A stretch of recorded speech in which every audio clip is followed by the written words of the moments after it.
Iya, oke guys, kembali lagi bersama saya hari ini hari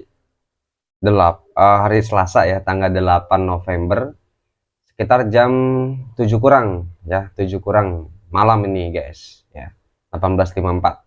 Oke, hari ini kita akan membahas laporan keuangan lagi ya dari kuartal 3, dari requestan juga guys. Ini adalah requestan dari penonton. Maaf bagi teman-teman yang belum sempat saya bahas untuk requestan laporan keuangannya begitu, tapi saya sempatkan juga untuk membahas ya. Oke, yang akan kita bahas pada malam hari ini yaitu PT Perusahaan Gas Negara ya, atau Pegas begitu. Ini laporan keuangan kuartal 3-nya udah keluar begitu. Yang mana memang untuk emiten ini guys ya. Jadi adalah salah satu emiten yang memberikan saya cuan begitu ya. Ini saya udah nggak pegang sih ini barang ya. Saya jual waktu itu di 1940. Kenapa saya jual guys? Ya karena untuk tambah muatan saham batu bara yang turun ya, yang lagi diskon ya. Saya nggak tega sih lihat saham-saham batu bara yang punya fundamental bagus turun, eh, nggak tega, kemudian kebangetan ya. Diskonnya udah kebangetan ya, tangan saya gatal untuk membeli begitu. Nah, maka dari itu saya jual Pegas, kemudian saya belikan BSSR dan juga PTBA, guys. Nanti juga setelah ini juga saya mau nambah di Adro. Dan hari ini pun juga tadi saya nambah di BSSR, guys, kayak gitu. Tapi ini saya jual bukan berarti juga laporan keuangannya jelek atau gimana ya, guys ya. Nanti kita sama-sama untuk bedah dalamannya kayak gimana. Kalau memang masih layak untuk di hold ya hold aja, kayak gitu. Pokoknya keputusan ada di tangan Anda. Saya hanya membantu untuk menganalisa laporan keuangan dari kuartal 3-nya si Pegas ini, begitu ya. Oke, lanjut. Pegas ini kuartal 3, kemudian pakai dolar guys ya, pakai dolar, kursnya 15.247 ya, rata-rata sih segini sih guys ya. Kemudian pembulatannya satuan penuh, artinya tidak dibulatkan ya, kayak gitu. Ya, langsung aja untuk aset dulu. Aset lancar, kas dan setara kas. Ya, lumayan nih, 1 miliar dolar guys ya, gede juga ini. Kalau kuartal 2-nya. Kuartal 2 1,3. Ya, ada kenaikan 300 juta dolar guys. Ya, untuk kas dan setara kas ini bagus banget sih ya. Ini bagus banget dimana dia kasnya itu bertambah, yang awalnya itu 1,3 miliar dolar begitu menjadi 1,6 miliar dolar. Itu yang pertama guys, poin pertama ya. Jadi aset worth it begitu karena ada kenaikan di sini sebesar 300 juta dolar. Kemudian aset, jumlah asetnya 7,3 ya semua ya. Baik itu aset lancar maupun tidak lancar begitu, 7,3 miliar dolar. Ini ada kenaikan enggak? Ya, ada kenaikan sebesar 100 juta dolar guys ya. Ada kenaikan sebesar 100 juta dolar di kuartal 3.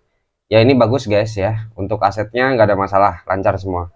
Kemudian untuk liabilitas, untuk jangka pendek dulu guys. Liabilitas keuangan jangka pendek. Bentar ya. Jangka panjang, jumlah liabilitas jangka pendek 930 juta dolar di kuartal 3. Kalau kuartal 2-nya ya, di sini ada kenaikan liabilitas guys sebesar 100 juta dolar, tapi memang kenaikannya kecil ya.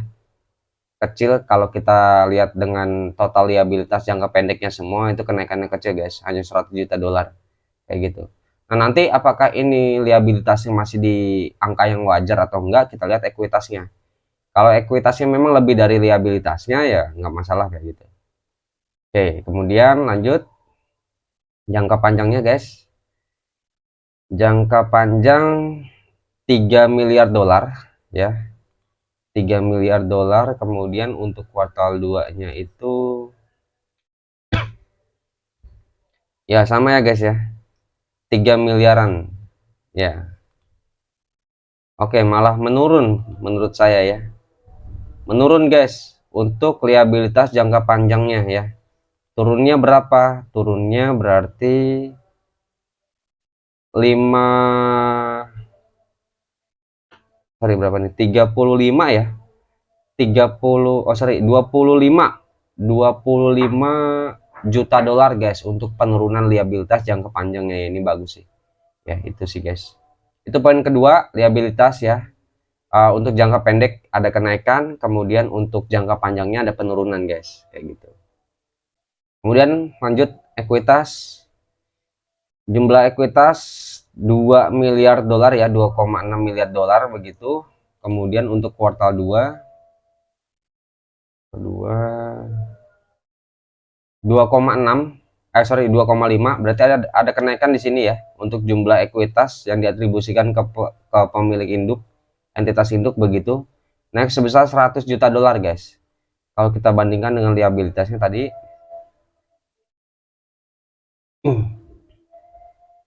ya liabilitasnya lebih kecil ya guys ya. Ya, berarti artinya memang untuk keuangannya sehat guys ya. Dimana liabilitasnya itu lebih kecil daripada ekuitasnya kayak gitu ya. Untuk ekuitas sendiri di kuartal 3 itu kan 2,6 miliar guys. Kalau untuk liabilitasnya ya 3,9 ya guys. Tapi kan ini kan jangka panjang ya, artinya memang masih ada waktu, span waktu untuk dia bisa apa ya, maksudnya menerima hasil ekuitasnya yang lebih lagi nanti kayak gitu ya. Jadi menurut saya sih nggak masalah walaupun memang ekuitasnya lebih kecil daripada jumlah liabilitasnya. Yang paling penting memang jumlah liabilitas untuk jangka pendek sendiri ya itu lebih kecil nilainya ya daripada ekuitasnya kayak gitu. Itu sih guys. Oke, lanjut. Tidak hanya sampai di sini ya kita memutuskan untuk hold atau entry atau sell begitu. Tidak cukup sampai di sini, kita juga harus lihat potensi dividen yang terakhir. Itulah yang paling menentukan apakah saham ini layak untuk di hold atau enggak kayak gitu ya. Bagaimanapun kita investor ya, ketika emiten yang kita pegang itu menghasilkan laba yang lebih, itu kita dapat apa kayak gitu. Pertimbangannya di situ guys sebagai investor. Kecuali trader ya ataupun scalper begitu, yang nggak usah lah perlu untuk lihat fundamentalnya, laporan keuangannya kelamaan begitu ya. Nah itu, lihat bid overnya aja udah cukup begitu. Oke lanjut ya. Oke, artinya di sini kesimpulannya ekuitasnya masih bagus ya, terus bertumbuh. Bertumbuhnya pun juga ini 100 juta dolar di sini untuk ekuitas. Oke, lanjut sekarang di laba. Laba, nah ini dia 300 juta dolar guys di kuartal 3. Kalau kuartal 2-nya kuartal 2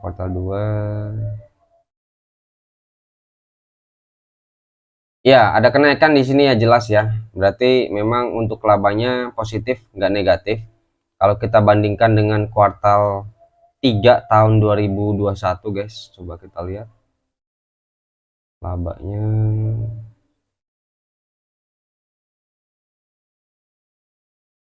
Laba.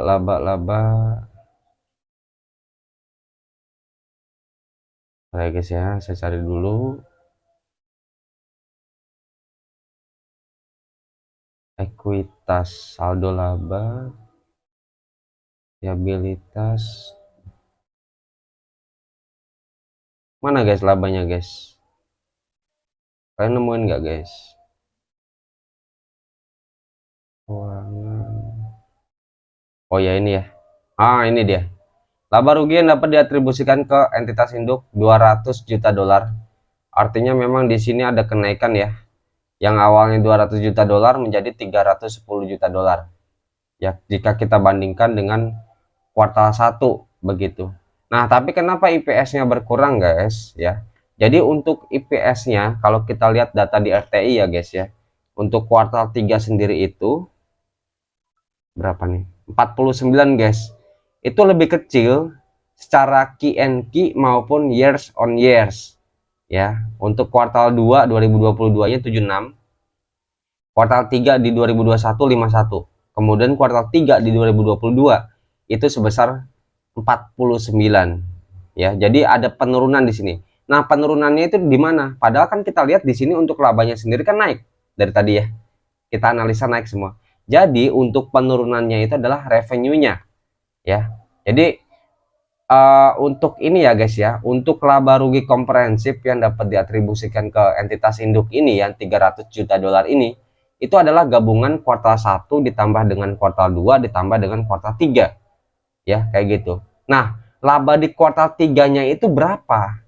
Nah, caranya adalah oke, kita sekarang masuk di hitung-hitungan. Kan dia punya 309 934 252 guys. Ya, dikurangin dengan laba kuartal 1 plus kuartal 2. Nah, kita lihat yang di laporan LK kuartal 2-nya guys. Ini 242 960 27, kayak ngetik nomor HP aja guys ya, nomor telepon. Oke, ini dapatnya, nah ini 66,9 juta dolar ya, kita bulatkan aja menjadi 67 juta dolar ya. Ini adalah laba hanya di kuartal 3-nya aja ya, 67 juta dolar. Nah, kalau kuartal 2 ya, kalau kita bandingkan secara Q&Q begitu ya, di kuartal 2-nya berapa? Oke, kita hitung aja ya. Ini kan 67 ya guys ya, diingat-ingat 67, berarti kita hitung yang kuartal 2-nya ya. Berarti kuartal 2 itu kan 242 960 272 dikurangin dengan laba kuartal 1 guys. Kuartal satunya itu kita lihat ke laba dulu ya guys ya. Laba rugi komprehensif oke, 119 900 987 ya, 123 juta dolar ya untuk laba di kuartal 2-nya saja ya. Tadi untuk laba di kuartal 3-nya saja itu sebesar 67 juta dolar ya. Sedangkan di kuartal 2-nya saja labanya itu adalah 123 juta dolar. Artinya di sini ada penurunan hampir setengahnya. Nah, kalau kita lihat di RTI guys, betul kan guys, untuk IPS-nya sendiri itu penurunannya itu hampir setengahnya guys. Kayak gitu ya. Ini secara Q&Q ya guys ya. Jadi kuartal 2 76 IPS-nya, kuartal 3 adalah 49. Jadi hampir setengahnya. Sama dengan hitung-hitungan saya seperti itu. Jadi begitu ya. Yang jelas untuk laba di kuartal 3 ini ya memang mengalami kenaikan, artinya untuk IPS-nya itu positif ya. Nah, kalau dia laba rugi kuartal 3 ya, kalau lebih kecil daripada laba rugi di kuartal 2 ya, itu nanti IPS-nya minus guys. Kayak gitu hitung-hitungannya ya. Nah, jadi 300 juta dolar ini adalah gabungan dari kuartal 1 ditambah dengan kuartal 2 ditambah dengan kuartal 3 seperti itu ya. Itu sih guys. Kemudian laba rugi per sahamnya ini nggak usah dihitung aja, tapi kalau mau dihitung pun juga nggak apa-apa. Itu dikalikan dengan kurs dolarnya nanti. Tapi ingat guys, perlu diperhatikan bahwa 0,0128 itu adalah gabungan dari kuartal 1 tambah kuartal 2 tambah kuartal 3. Kayak gitu gabungannya semua ya. Jadi nanti masih dikurangin dengan kuartal 1 ditambah dengan kuartal 2 IPS-nya. Kayak gitu guys. Oke, kesimpulannya ya, walaupun ada penurunan ya untuk revenue dari labanya sendiri kayak gitu ya, apakah saham ini layak di hold atau enggak ya, tetap kita harus lihat dividen yield-nya ya. Tapi kalau sejauh ini, sampai sejauh ini, selama dia positif begitu ya nggak masalah ya. Tapi memang ada hal yang perlu kita perhatikan guys, dimana secara Q&Q dan juga years on years itu mengalami penurunan kinerjanya kayak gitu. Nah, ini hati-hati guys ya dengan saham yang seperti ini kayak gitu. Walaupun ini BUMN yang backingannya itu pemerintah, tapi ya memang ada apa ya guys ya, kalau BUMN itu kan direksinya kan bukan pemilik perusahaannya, negara yang memiliki. Jadi totalitas dia bekerja itu ya patut dipertanyakan juga kayak gitu ya guys. Nah, ini hati-hati memang secara Q&Q dan years on years itu mengalami penurunan, guys. Nah, apakah masih worth it atau enggak? Kita langsung cek potensi dividen yield-nya, guys. Oke, sekarang kita hitung-hitungan IPS-nya, guys. Kita butuh RTI, kalian buka aja RTI, guys. Kalau belum punya, silahkan download di Play Store ya. Kalau Android HP-nya. Oke. IPS anualisnya potensinya 260, guys. Ya, berarti kita hitung rata-rata DPR-nya. Dia pernah bagian 106% ditambah dengan 69%. Untuk 2020 dia nggak bagiin karena IPS anualisnya minus, guys. Berarti ini dibagi dengan dua data, dapat 87,5%. Ini adalah potensi rata-rata DPR-nya, guys. Ya, potensi rata-rata DPR-nya 87,5%. Oke, dari sini kita kalikan dengan 260. Nah, dapatnya berapa? Ini dibagi 100. Oke, ini hitung-hitungan konservatif ya, guys. Ya, 227 untuk potensi dividen yang akan dia bagikan jika dia cenderung untuk mempertahankan kinerjanya ya. Jika di kuartal 4-nya itu IPS-nya ya, itu sama dengan kuartal 3, sekitar 40-an lagi, guys. Kayak gitu. Potensi dividennya segini, 227,5. Ini adalah hitung-hitungan konservatif ya, kayak gitu. Nah, ini semua bisa berubah ketika nanti untuk kinerjanya mungkin bisa bertumbuh ya lebih dari kuartal 3 ataupun bisa menurun kurang dari kuartal 3. Ini hitung-hitungannya beda lagi nanti kayak gitu. Nah, sekarang saya menghitungkan dengan data yang ada aja kayak gitu ya. Oke, 227 sekarang harga sahamnya berapa? 1855 dibagi dengan 1855. Oke, dapat iya 12%, guys. Ya, 12% menurut saya angka yang worth it untuk kita hold. Ya. Saya sih udah nggak punya barang, tapi bagi kalian yang masih hold di sini belum apa namanya? Belum sell begitu, ya kalau menurut saya sih masih worth it ya sampai dividen di tahun depan. Kan dia pernah bagi terakhir bagian itu di bulan 6 ya, 5 atau 6 gitu. Ya itu, guys. 12% di harganya sekarang. Kayak gitu, 1855, guys. Ya. Menurut saya sih di atas 10% itu worth it menurut saya. Kayak gitu sih, guys. Masih worth it sih, ya.